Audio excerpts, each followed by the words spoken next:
architect Jose Castillo, creative consultant Gabriela Gomez-MontAu, and data analyst Carlos Gershenzon face a big challenge in Mexico City.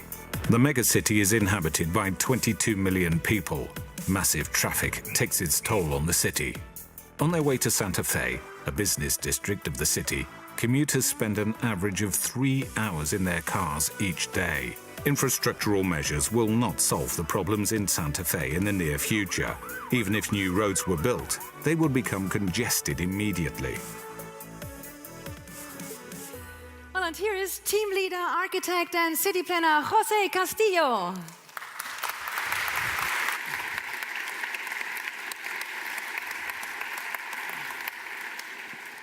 Thank you. I cannot think of a better place to present this in a city that 25 years ago decided to change and innovate in their social contract. It's a change in the design process and in the social process before it is a change in the city. We're here to present Living Mobilities, which along with Gabriela and Carlos is a team. We have a big idea, which is climbing on the shoulders of other people who have come before us and producing this idea of a social contract for reinventing mobility. It's about redesigning the process of how we understand the city.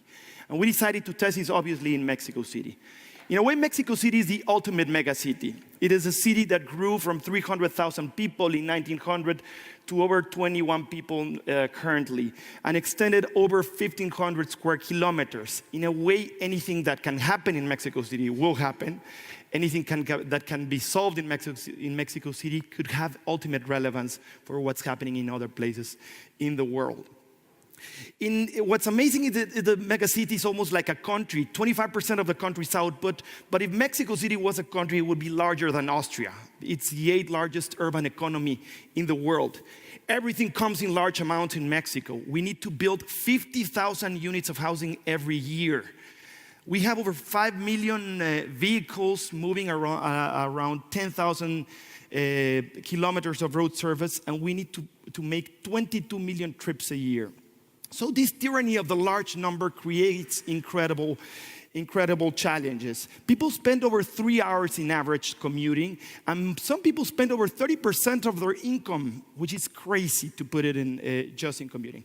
What's dramatic is that 28% of those trips are done in individual mobility and 72% in public mobility. And each of those cars is only taking 1.2 persons in average.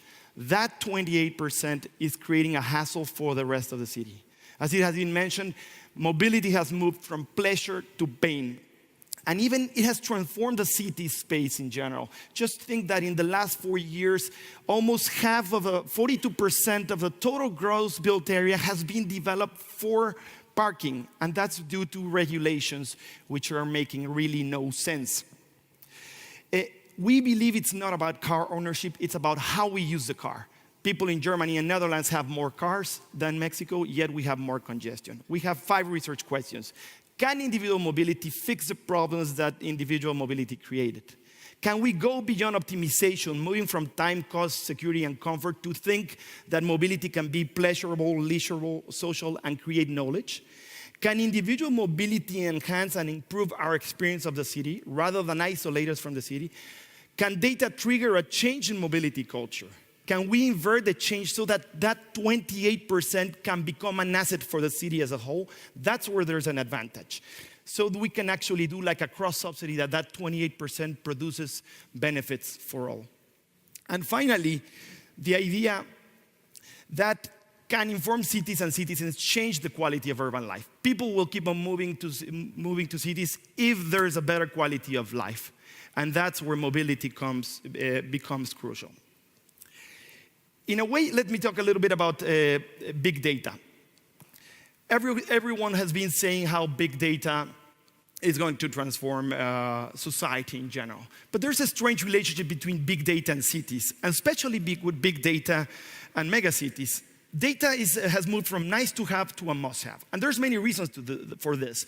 Data has become multi-source, cheaper, faster, and easy to integrate. In a place where there's little data like Mexico, that's where we have a competitive advantage. To innovate in the way we produce this relationship between big city and small data, how can we turn this into a big city, big data? And how can that data begin to produce equity and sustainability, which is crucial for the development of megacities? Data is a resource as important, if not so more, than oil, gas, mortar, bricks, or stones. And it is where we have to tap it. And it's data about the cities, but it's data about the users as well. It's about data that connects the way we move, but the data about the way we make certain other choices in the city. This interconnectedness of data has really been transformed in the last 5 years. From individual data, we have absolutely interconnected data. How we tap into it and how will it transform the megacity is up for grabs. And it is something that we have been inquiring with our team. Obviously, the easiest interface with data nowadays is a cell phone.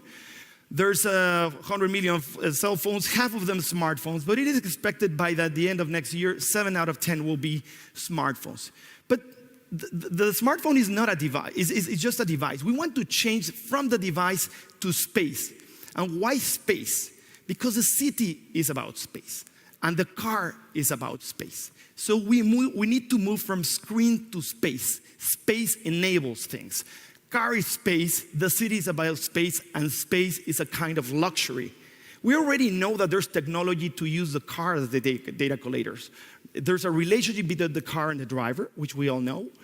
But we can begin to enhance that and produce relationship between cars and other cars, and more especially between cars and the city. So the car can be not a pain, but actually can be the best concert hall. It can be the best meeting room, and it can be the place where an 18-year-old girl has a life-changing conversation with her friends. This is where we think we can produce a city operative system. This integration of data, mobility, and the city. It can really be the DNA of the future megalopolis. In a way, the city OS has to do with understanding a new social process, new stakeholders, new platforms, new protocols, and tapping into opportunities. I'm going to talk a little bit about where these things may play a big role. Of course, at the center of the new stakeholder has to be the citizen. It is the citizen who has to be seen as a person who changes mobility and does not expect a public policy to do so. The data donor, in the same fashion that we donate blood and feel better by it, we can become data donors because we can improve the city. It's safe, it's anonymous, you're helping, it can give us rewards. We can be part of the solutions and not part of the problems. We can produce new partnerships with NGOs, with institutional education, with companies, with government. It is the city at the core, and Gabriela has been making she's our Trojan horse within government, opening databases, closing the gap between citizens and new technologies, and in a way democratizing data. Data does not only help public policy decisions, it changes the way we make choices every day in the way we move. It can transform society and it can transform the city. And we need to move from conflict to trust. It's not about antagonism. It's not about public or private, individual or collective. Trust is the glue of society and urban life. As Bruce Raymer says, the building block of trust is information. And it is where we can actually produce the car, use the car to create new forms of trust. Trust can produce better citizens, which in themselves can produce better cities. It's a virtuous cycle. We developed a Living Mobs platform, which is a web-based and an application in which people are beginning to give us information about the way they move, how long they're taking, and the mechanisms that they use. There's 500 downloads, more than 4,000 uploadings of information, which together with the more than 14,000 surveys, we're beginning to analyze. We think a data curator is fundamental. How it helps you navigate, facilitate networks, expedite knowledge, and foster loyalty. It's about structuring and organizing data. It's about producing new forms of leadership that can produce new forms of community. And we think that the operative system needs to structure this relationship. We worked on an experiment, which, as has been said, is the Reforma Santa Fe corridor, one of the most dramatic corridors in Mexico City. In a way, it's a timeline of the 20th century development of Mexico City. How did we move from this fantastic boulevard to a road that now climbs almost half a kilometer, that moves 21 kilometers, from Tlatelolco, classic modern example, through Chapultepec Park, through Loma de Chapultepec, and getting into the new business district of Santa Fe, where it becomes a highway. Has 500,000 jobs and 1 million population. 33% of the prime office space is located there. And while it's well connected in the lower part, it's absolutely has a mismanagement of public policy, of public transportation to the top. And that's why we think it's relevant to think about these kind of corridors. It's not about the corridor itself, but what the corridor can tell us about the city. We developed the mobility challenge, in which we put a bicycle, a person in public transportation, and a person using an Audi car to move through the corridor. And what's amazing is that when we compare this, there's really a marginal difference in time spent in transportation, even if you go on a bike and climb these 500 meters.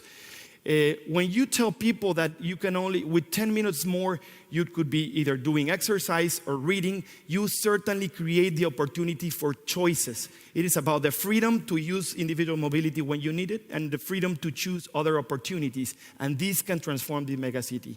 And we have some findings. We created 40 partnerships with corporations, 14,000 survey answers. That's a third of what the previous Origin Destination Survey created. And some of the most fantastic companies, from Microsoft to Movistar, from Uber and Jaxi to the NGOs like CTS and Bark, helped us in that. We make them visualize how they're moving to and from their places of work and city. We show them the people working in the same cubicle, sometimes living one block apart. Just that information allows corporations and institutions to make different choices about how they structure their investments. It's investment on data, it's investment on sharing rather than investment on road infrastructure. What's amazing is that 40% of the people are commuting more than 2 hours, 63% own their car, and 37% of them are spending a huge amount of money in transportation. But 60% of them believe improvements to public transportation. Even more amazing, 87% of them think that they could share a ride or give a car. The other big finding is about space, parking space. We're devoting millions of square meters to parking, and we're devoting 600 million euros just for this parking space. It's a misallocation of resources, and this is where we can make a big dent. We worked with the second largest mobile phone company, and they're beginning to understand how this relationship between the phone and the car can transform space and can transform the megacity. The same goes for social media, the use of tweets, Foursquare, and how these are becoming resources for shaping individual choices. We want to take them to a different level. And I think very important is the issue of traffic safety. We work with Qualitas, the biggest car insurance company in Mexico, who granted us their open database of where accidents can happen. Where accidents are happening, even the 27 Audis that had incidents the last 6 months, if we know where are they happening, at what time of the day, for example, 20% of those are happening between 7 and 10 a.m. It's about commuting, it's about getting to job. And finally, we think there's opportunities at the spatial, at the social, and at the technological level. What if we start understanding that the car is the interface to make individual choices, where you shop, where you have entertainment or leisure, where you're looking for a job, and what are the mobility, transportation, and real estate offers there. If we overlap these systems, we can have a much more improved infrastructure. And this will radically change the megacity. The other aspect that we're really interested is this notion of the car as a social device. The Corona Music Festival, which was sponsored by Audi, the biggest festival, if you allow the car to become a social device where you can have those conversations, where you can make the reservations for dinner, a new form of relationships can happen. Finally, very important, the idea of the urban mobility coin. It's like the Bitcoin of mobility.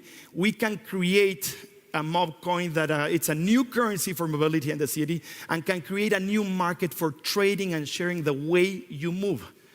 And last, which I'd already talked, is the issue of traffic safety. By analyzing where accidents are happening, We can tell city where to make the adequate physical solutions, but we can also inform drivers to make the megalopolis really a zero accident place. Mexico is a country where we have 24,000 people dying of traffic accidents every year. We can, with data and with the use of data, we can make megacities the safest cities in the world.